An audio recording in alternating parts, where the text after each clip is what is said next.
Sir combinations wise కానీ మనకి starting మీ career నుంచి సిద్ధార్థ కానీ అల్లు అర్జున్, రామ్ చరణ్ ఇలా కొన్ని మోస్ట్ సక్సెస్ఫుల్ అని కాదు, మోస్ట్ ఇమేజ్ ఉన్న కాంబినేషన్స్ పడినాయి కదా. ఆ కాంబినేషన్స్ వైజ్ ఏమన్నా పడట్లేదు అనేది ఏముందా, లేదా కథను బట్టే వెళ్ళిపోతారా? ఈ కథకి వీళ్ళు సరిపోతారని వెళ్ళిపోతారు.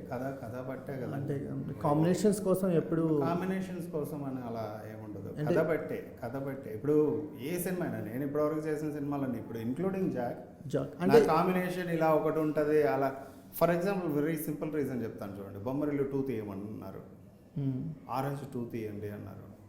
నేను ఇప్పుడు కాంబినేషన్ ఇలా ఒక 2 అని చెప్పి ఇలా ఒక కథ రాస్తే ఈ కాంబినేషన్కి సేమ్ యారేజ్ జయరాజ్ని తీసుకొచ్చి ఇలా ఒకటి ప్యాకేజ్ చేస్తే ఇట్లా వెళ్తుంది అంటే చేయొచ్చు.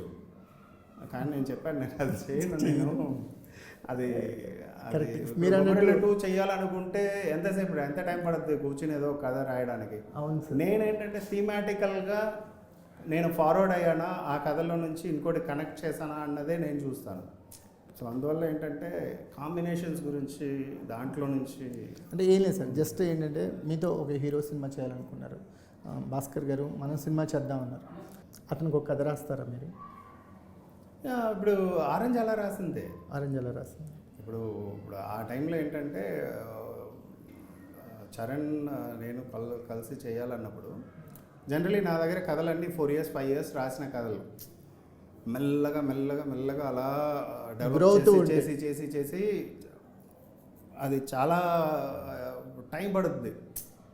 అలా ఆలోచించే రాస్తాను. బట్ ఆరెంజ్ ఒకటే, ఓన్లీ వైట్ పేపర్.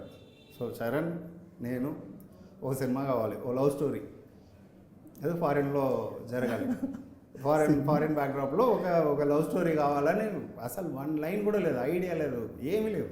జస్ట్ ఒక బ్లాంక్ పేపర్ ముందు కూర్చుని నెక్స్ట్ సినిమా ఏం చేద్దాం రాసిన కథ.